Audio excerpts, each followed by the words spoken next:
Welcome back ATV morning with Farah में खुश आमदीद। और आज हम मिल रहे हैं अपनी दो बहुत खूबसूरत प्यारी मेहमानों से। सबसे पहले मैं आपको मिलवाऊंगी आसमा इस्माइल भट्ट साहिबा से। अस्सलाम वालेकुम, कैसी हैं आप? जी मैं ठीक हूँ। आसमा साहिबा जो हैं हमारी बहुत प्यारी सी आर्टिस्ट भी हैं, प्रोड्यूसर भी हैं, डायरेक्टर भी हैं। इन्होंने बहुत सारे जो ड्रामाज हैं, रेडियो ड्रामाज, उसको थिएटर ड्रामास हैं, उनको किया हुआ है। रेडियो में भी आप बड़ा जी रेडियो पे भी मैंने स्टार्ट रेडियो किया था एंड अब टेलीविज़न के साथ भी आप जो है एक लंबे अरसे से जुड़ी हुई हैं। Thank you for joining and welcome. मैं खुश आमदीद कहूँगी डॉक्टर रिदा को भी। डॉक्टर रिदा महमूद जो है एंटरप्रेन्योर हैं और डॉक्टर तो हैं ही, उसके साथ साथ ये अपनी एक पूरी एक होम डेकोर का एक बिज़नेस जो है उसको भी लुक आफ्टर कर रही हैं और रन कर रही हैं। That is wonderful. Thank you. So मेरे पास दो ऐसी ख़वातीन हैं जो मल्टी टैलेंटेड है, जो मुख्तलिफ फील्ड्स में काम करती हैं। वाह, कैसे आसमा जी? बस ये देखें ना, ख़वातीन का राज है ना, आप किसी फील्ड में भी हैं लेकिन आप अपने आप को मनवाती हैं।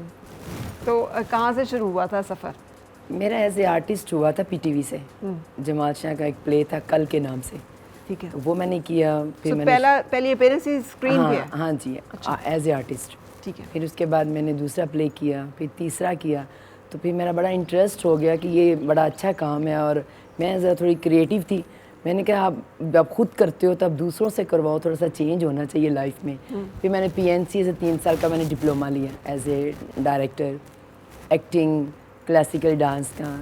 मैंने बहुत बड़ी हमारी जो शिमा करमानी है, निगत चौधरी हैं, ये आती थी। अब तो खैर ये हमारी कुछ ऐसी क्लासेस नहीं रही हैं, लेकिन मैं 94-95 की बात कर रही हूँ। ठीक है। तो उस वक्त क्लासेस थी और हमारे कुछ स्टूडेंट्स थे जो आज बहुत आगे जा चुके हैं, कुछ PNCA का हिस्सा भी हैं, जो एज ए डायरेक्टर वहाँ जॉब कर रहे हैं। मैंने फिर अपना एक इदारा बना लिया एंटरटेनमेंट का। फिर उसके प्लेटफॉर्म से मैंने फ़रा बहुत काम किया है और बड़ा इंजॉय करके, और मैंने बड़ा इश्क करके अपने काम से मैंने जो काम किए हुए वो बड़े जबरदस्त हैं। जी, शाह हुसैन, different। माधुलाल, हाँ, जिनको कोई हाथ नहीं डालता ना, हीर जी, रांझा, ऐसे टॉपिक मैंने लिए हैं। और अभी मैंने रिसेंटली सैफुल मलूक किया है। अच्छा। और आप यकीन करें कि मैंने लाइव सेट के ऊपर मैंने कश्ती चला दी। आप हॉल में बैठे हुए सारे लोग वो खड़े हो गए थे कि पानी आ रहा है और कश्ती बाकायदा जा रही है।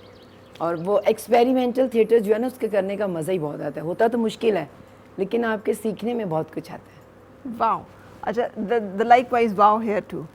डॉक्टर साहिबा, मुश्किल से बंदा डॉक्टर बनता है। सही है। इतनी सारी स्ट्रगल, इतनी सारी पढ़ाई के बाद अब आप डॉक्टर भी हैं, प्रैक्टिसिंग डॉक्टर हैं। हाँ, किस फील्ड में प्रैक्टिस करती हैं? बेसिकली अभी मैं एज अ मेडिकल ऑफिसर काम कर रही हूँ।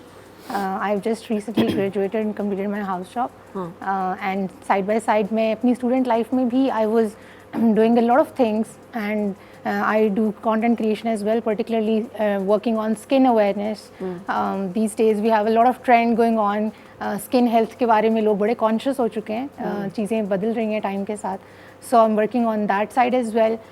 Meanwhile मैं student life में भी करी थी काम regarding creating frames and canvases and you know paintings and calligraphy and all these stuff. सो वहाँ से आते आते चीज़ें जो है ना वो फिर एक उसको direction the, you no, learning from all दो स्ट्रगल्स, एंड बहुत कुछ सीखा भी एंड मैनेज किया चीज़ों को साथ साथ, बिकॉज मेडिसिन के साथ पढ़ाई, एग्ज़ाम्स को लेके चलना, फिर उसके साथ एक पैशन था।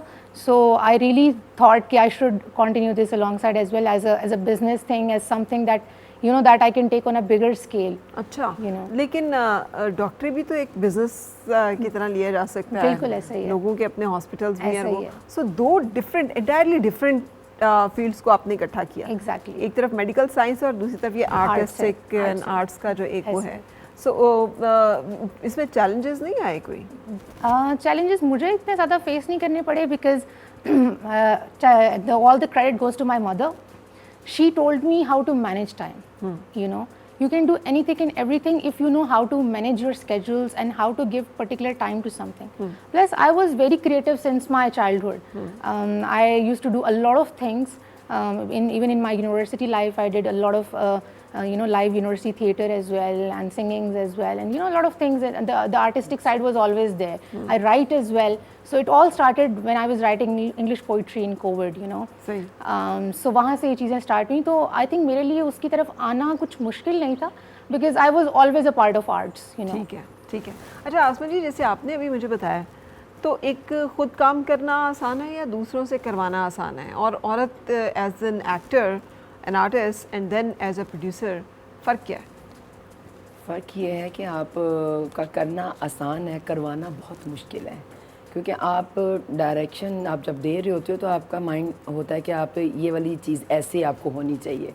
वो जो एक्टिंग कर रहा है ना, आर्टिस्ट है, उसने अपनी फ़्लो में बात करनी है, वो उस डायरेक्शन की तरफ उसका वो, क्योंकि आर्टिस्ट ने तो जुमला बोलना है और आपने उसको प्लेसिंग बता देनी है। लेकिन आपका जो माइंड फ्रेम है ना कि आपको ये वाली ये चीज़ चाहिए, ये इसकी ये टेम्पो होना चाहिए, इसका फुटवर्क ऐसा होना चाहिए, ये मुश्किल है। और मैंने पिंडी में किया और उसके बाद फिर यहीं से मैं 4 दफ़ा मैं इंडिया न्यू दिल्ली फेस्टिवल में मैंने पार्टिसिपेट किया और यहीं के मैं आर्टिस्ट लेकर गई, जो कि मुझे बड़ा डर भी था कि हम ऐसी जगह पे जा रहे हैं कि जो इस काम में हमसे अंडरस्टूड सी बात है, कहने में कोई बात नहीं कि वो बहुत आगे हैं इस काम से। लेकिन जब हमने वहाँ जाके प्ले किया और मैंने पहला किया ये शाह हुसैन माधुलाल का, क्योंकि आपको पता है ये एक स्टोरी है हमारे, वो शाह हुसैन मायनी मैं किन्नू आखा उनका कलाम और उनका माधुलाल, इनका आपस में बड़ा दोस्ताना था। तो वो उनका टॉपिक बड़ा टचिंग और बड़ा उनके साथ उनकी भी मोहब्बतें जुड़ी हुई थी, हमारी भी, खासतौर पर सिख कम्युनिटी की। तो मैंने जब किया ना, तो आप यकीन करके हॉल में जितनी भी सिख कम्युनिटी थी, 4 से 5 हज़ार की ऑडियंस थी। वो सेट पे आए, बाकायदा उन्होंने हमारे हाथ पकड़े, आप कौन सी एकेडमी से ट्रेंड होके आए हैं? हम बड़े खुश हुए। मैंने कहा यार वाह, इधर तो हमारी बड़ी वाह वाह हो रही है। मैंने कहा ट्रेनिंग कोई नहीं, हम लोग सारे जितने भी हैं ना, हम गॉड गिफ्टेड हैं हमारे पाकिस्तान में, और ये हकीकत भी है, यहाँ टैलेंट बहुत है। हाँ। बहुत ज़्यादा इधर टैलेंट है, लेकिन ये है कि हमारी बैड लैक है कि हमारे पास बाकायदा एक प्लेटफॉर्म नहीं है कि जहाँ पे हम जाके इन चीज़ों को दिखा सकें। दिल दुखता है क्योंकि एक्सपेरिमेंटल थिएटर का तो बिल्कुल हम देखते हैं कि हाँ, लेकिन मैंने जिंदा रखा हुआ है। मैं इसको लाहौर भी करके आती हूँ, हमरा में भी जब यहाँ कर लेती हूँ ना, फिर उसके बाद मैं हमरा करती हूँ जाके, लाहौर में भी जाके दिखाती हूँ। जब मैंने दुल्ला भट्टी किया तो वहाँ के जो सेक्टरी कल्चर थे ना, वो मुझे कहने लगे, कहते कि मैंने जितना पढ़ा हुआ था ना, मुझे आइडिया नहीं था कि इसके अंदर इतने भी ज़्यादा गुण थे। आपने इतना कुछ दिखा दिया दुल्ला भट्टी का। और वो अरशद चहाल साहब का लिखा हुआ था, बहुत बड़ा नाम है राइटर में, और हमें पता ही नहीं है ना, अनफॉर्चुनेटली वक्त चेंज होने के साथ। और उन्होंने 2-3 कहा है कि मैंने 2-3 महीने लगाए हैं इसको पढ़ने में। जब शाह हुसैन भी उनका ही लिखा हुआ था। मेरे मोस्टली जो प्ले होते हैं मैं उनसे लिखवाती हूँ। उनकी जो लिखे होते जुमले होते हैं ना, मेरे आर्टिस्ट कहते हैं हमें करने का भी मज़ा आता है। उसमें मुझे ज़्यादा टेंशन नहीं होती है, वो एक एक चीज़ बता देते हैं। मुझे लगता है अब अपना आर्टिस्ट होने से ज़्यादा डायरेक्टर होने और प्रोड्यूसर होने को ज़्यादा एंजॉय करते हैं। बहुत ज़्यादा। ठीक है। लेकिन वो आपको पता है, आपका अंदर का आर्टिस्ट होता है ना, वो कभी भी नहीं जाता। मुझे सम टाइम मुझे बड़ा गुस्सा आता है। एक कैरेक्टर था कि लड़की को मैं करवा रही थी कि आपने ये करना है, वो नहीं कर रही थी, तो मुझे सारे कहने लगे क्या करोगी? मैंने कहा यार ये मुझे गुस्सा दिलवा रहे हैं, अगर इसने ठीक ना किया सेट पे मैंने चले जाना। तो वो सारे कहने लगे इससे अच्छी कोई बात ही नहीं होगी। मैंने कहा नहीं, मैं अब जब से मैंने मुझे 25 साल हो गए हैं एज ए डायरेक्शन में। मैंने स्टार्ट में जो 4-5 साल थे एज ए एक्टर मैंने काम किया। मैंने कहा अब मैं एक लाइन पे आ गई हूँ, मेरी एक पहचान बन गई है। मैं नहीं चाह रही हूँ कि मैं सेट पे भी खड़ी हूँ, मैं अपना ड्रामा भी देखूँ, वो आप मैनेज नहीं कर सकते हो। ख़ासतौर पे जैसे आपने कहा डॉक्टर साहबा ने, आप एक आर्टिस्ट है ना, तो आपके अंदर आपने क्या, मैंने सिंगिंग भी की है, तो आप ये सारी चीज़ें मैनेज कर सकती हैं। लेकिन इससे हट के आप कोई काम करेंगी ना, तो आप वो मैनेज नहीं कर सकते। इसके अंदर है कि आप सारा कुछ कर लेती हैं, लेकिन वो कर रही हैं। हाँ, लेकिन एज ए डायरेक्टर मैं अगर ड्रामा डायरेक्ट करवा रही हूँ ना, तो मैं परफॉर्म सेट पे नहीं कर सकती हूँ। हाँ। क्योंकि मैंने ड्रामे को भी देखना है, मैंने उसकी बाकायदा साउंड। तो जो लोग ये कर लेते हैं उनके बारे में क्या कहेंगी फिर?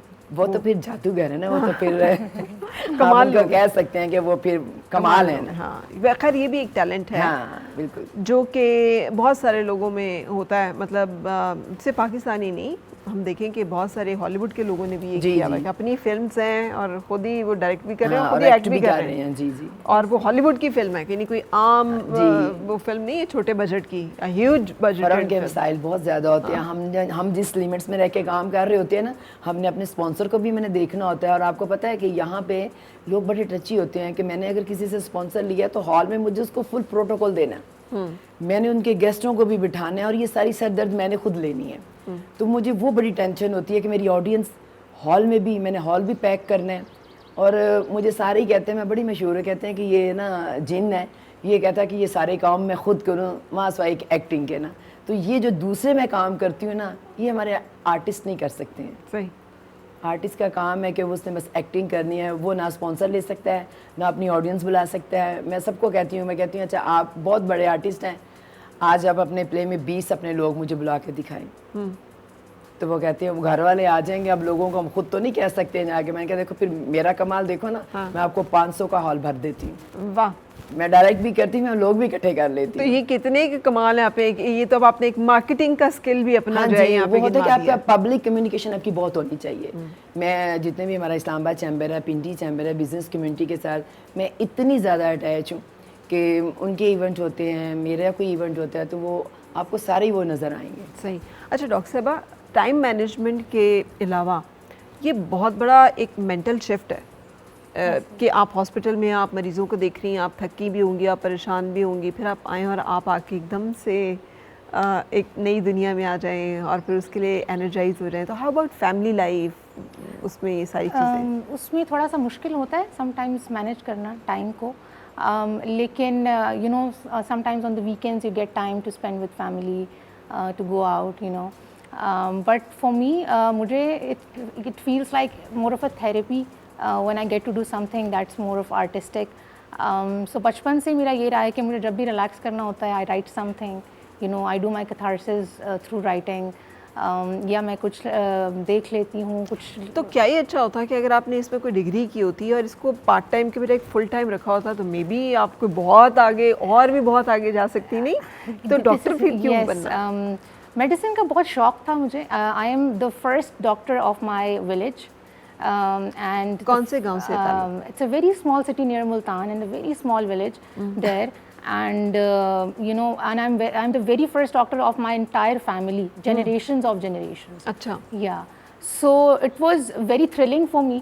प्लस मैं स्टडीज़ में बहुत अच्छी थी बचपन से ही। आई ऑलवेज वांटेड कि मैं इसमें जाऊँ and I get to serve the community through medicine.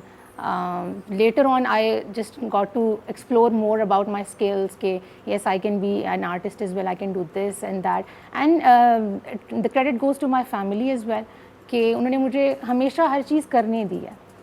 That plays a huge part. अब आप गांव का जिक्र कर रही हैं, गांव से हमारे जहन में एक गांव आता है और एक छोटा सा, तो फिर वहाँ पे कैसे इतनी सारी आपको मतलब मौका मिल गया कि आप की आर्टिस्टिक एबिलिटीज़ भी उसको भी तवज्जो मिल रही है या आपको बढ़ावा मिल रहा है कि आप ये सब कुछ करें? ऐसा ही है. तो उसमें मेरी मदर का बहुत ज़्यादा रोल. वो पढ़ी लिखी थी? यस. अच्छा. यस, उनका बहुत ज़्यादा रोल है कि my mom was a part of SAF games as well. She was a national player as well. So वो चीज़ें जो उनके नेशनल प्लेयर थी? She was playing table tennis for quite a time, and then she was a part of the SAF games in the you know जो intro shows होते हैं. Athletics वगैरह वाला साइड नहीं आपने भी पिक की उनसे? थोड़ी सी है, बहुत ज़्यादा नहीं है, but there is some part of it. लेकिन ज़्यादा आर्टिस्टिक साइड जो है ये भी मेरी मामा की तरफ से ही मेरे में आई है. And I was a debater as well back in school college life, and you know a lot of these skills. So इसका मतलब है अम्मा अगर एक स्ट्रॉन्ग पर्सनालिटी हो तो वो फिर बेटियों को उससे हौसला मिलता है और आपको एक गाइडलाइन, एक डायरेक्शन मिल जाती है. Like even when we were living in the village, because I was born there, तो तब भी ममा ने मेक श्योर किया है कि मेरी तरबियत बहुत अच्छी हो और मुझे लाइफ में अपनी स्किल्स को एक्सप्लोर कैसे करना है, पढ़ना कैसे है, कितना पढ़ना है, कब खेलना है, और कब आपने अपनी यू नो बच्चे की एक आर्टिस्टिक साइड को एक्सप्लोर करने को भी एक इम्पॉर्टेंस देनी है. हमारी सोसाइटी में ज़्यादा स्कूल कॉलेजेस के अंदर हम पढ़ाई को फोकियत देते हैं जो कि बड़ा ज़रूरी है, लेकिन उसके साथ स्टूडेंट्स के अंदर बहुत सारे स्किल्स होते हैं. Me being a part of medical community, जब मैं मेडिकल कॉलेज में गई तो मैंने रियलाइज़ किया कि हर बच्चा टैलेंटेड है. शायद वो पढ़ाई के अंदर हम लोग इतना इन्वॉल्व हो जाते हैं कि हम उस चीज़ को एक्सप्लोर नहीं करते, and that is exactly when I explore the entrepreneurial side of the talent and the art. ये भी एक बड़ी बात है. अब एक तीसरा स्किल है कि एक आपके अंदर एक आर्टिस्ट भी था, फिर आपने उसको एक बिजनेस में भी कन्वर्ट करने का जो है वो प्लान किया. क्योंकि हमारी सोसाइटी में सोचा ये जाता है कि आर्ट्स है तो फॉर फन होगा, आर्ट्स से आप कुछ गेन नहीं कर सकते. ऐसा ही है, तो उसको हमेशा हॉबी ही कंसिडर किया जाता है. लेकिन बहुत ज़्यादा ज़रूरत है इस चीज़ को अंडरस्टैंड करने की कि this hobby can take you places, you know. तो अगर आप उसमें मेहनत करें, आप उसको एक वक्त दें, एक इम्पॉर्टेंस दें, ख़ास तौर पे ख़वातीन के अंदर हम अगर ये कॉन्सेप्ट ले आएँ कि वो अपने किसी भी टैलेंट को किस तरह से कैपिटलाइज कर सकती हैं, इवन घर बैठे कर सकती हैं, बिकॉज अब सोशल मीडिया का दौर है, आपको मार्केटिंग्स के लिए कहीं जाना नहीं पड़ता. You can market any thing through social media. ठीक है. तो आप बहुत बहुत आप एक इम्पॉर्टेंट रोल प्ले कर सकते हैं, बिकॉज 49% हमारी कम्युनिटी और ख़वातीन बना रही हैं, बिल्कुल। तो बड़ा ज़रूरी है। मुझे लग रहा है मैं ना कोई दो जिन्नों के दरमियान बैठी हुई हूँ। ये इतने सारे काम कैसे होते हैं, ये जरा आप खुद इस फील्ड से रिलेटेड हैं और मैं बताएं। आपको मैं देख भी रही हूँ कि आपने भी अपनी जगह में बहुत मेहनत भी की और आज अपना एक मुकाम भी आपने ऐसा लेकिन माशाल्लाह the kind of projects you are doing, तो ये एक बड़ा फिनोमिनल। और एक होता है कि एक चीज़ है ना, रवा रवी चल रही है, सब लोग कर रहे हैं तो आप भी कर रहे हैं। एक होता है नहीं, आप वो काम कर रहे हैं जो और लोग नहीं कर रहे हैं। सो इसके लिए भी एक अजीब सा ही हौसला और हिम्मत चाहिए होती है। वो कहाँ से आती है? ये बात है, मैं हमेशा मुश्किल काम करती हूँ। यहाँ पे सारे कह देते हैं, हमारे जितने भी मेल जो मेरे साथ काम कर रहे हैं ना, वो सारे कहते हैं मेरी साड़ा काम नहीं है, ताड़ा ही हौसला है ना। मुझे साफ मेरे मुंह पे कह देते हैं। मैं कहती हूँ क्यों भैया आप इस बात को कह के अपने कामों को क्यों पीछे करते हो? कौन सा ऐसा काम है कि आप अपनी नीयत कर लो, आपने ये करना है, तो मेरा नहीं ख्याल है वो काम कहीं भी रुकता है। जब आपको उस काम के साथ इश्क है ना, आपका पैशन है, तो कभी भी कोई काम रुकता नहीं है। आप इरादा कर रहे हो, मैं तो करती हूँ। अभी मैंने अमीर खुसरो करना है, मुझे सारे ही कह रहे हैं कि यार वो इतने सेट लगेंगे, उनकी लाइफ पे वो पूरा टोटली म्यूजिकल है, उसमें इतने कोरस। मैंने कहा क्या होगा भाई, इससे मुश्किल हमने काम किए हुए हैं। मैंने सेट के ऊपर से लड़कियों को उतारा हुआ है, मतलब उस टाइम पे मैंने किया था, आज से 20 साल पहले। अब तो खैर बहुत ट्रेंड चल गए। मैंने लियाकत हॉल में एक लड़की को मैंने टोकरी में बंद करके नीचे उतारा था, पूरा हॉल ही खड़ा हो गया। वो घबरा गई कि ये क्या चीज़ होती है। लाइट मैंने सारी ऑफ कर दी, सिर्फ उस पर मैंने लाइट दी और वो टोकरी में बंद थी। वो सेट पे खड़ी होती तो टोकरी खुल जाती है। बास्केट बड़ी खूबसूरत बनी हुई थी, तो वो एक डांस आइटम था। तो अभी भी वो अपने अंदर जो एक डांसर था वो कहाँ गया है? वो मैं जब लड़कियां सेट पे जाती हैं ना, कर रही होती हैं, तो मुझे बड़ा गुस्सा आता है। मैं कहती हूँ यार इतना अच्छा म्यूजिक है, आप क्यों नहीं इसको परफॉर्म करती हैं, आप क्यों भागती हैं म्यूजिक के ऊपर? आपको मेरे साथ लड़कों ने भी डांस सीखा हुआ है ना, क्योंकि वो क्लास होती थी जिसमें मेल फीमेल होते थे। दुपट्टा वाले सुबह सुबह घर में भी करते थे हम, तक तक तक तक करते रहना और करते रहना। घर में सबने कहना ये क्या करी, दरवाजे बंद करके। मैंने कहना अब मैं जब लड़कियों को स्टेप बताती हूँ, इवन इनके लाहौर से भी जो आती है ना, मैं कह रही हूँ ठहरो भी आपने करके मुझे दिखाओ ज़रा। मैं देखती हूँ, कहती नहीं मुझे इसमें ये परफॉर्मेंस नहीं चाहिए। तो मैडम मैं तैयार करूँगी लड़के। मैंने कहा लड़कों को छोड़ दो, मैं दरवाज़ा बंद करती हूँ, किसी को भी नहीं पता होता, मेरी टीम को पता होता है। मैं अंदर जाके ना सिर्फ एक पौना घंटा उनके साथ लगाती हूँ। वही लड़की वही गाना जब आके करती है, वो कहते हैं यार इसने क्या किया, तो वो कहती है यार मैडम इतनी सख्त है, इनको तो डांस भी आता है। चलें जी, हम यहाँ पे रुकेंगे एक ब्रेक के लिए। ब्रेक के बाद होगी फिर आपसे मुलाकात। और मिलके गुनगुनाए हैं गुमशुदा जो खुशियाँ सारी वो ढूंढ लाए। आओ फिर से मुस्कुराए, मॉर्निंग विद फराह।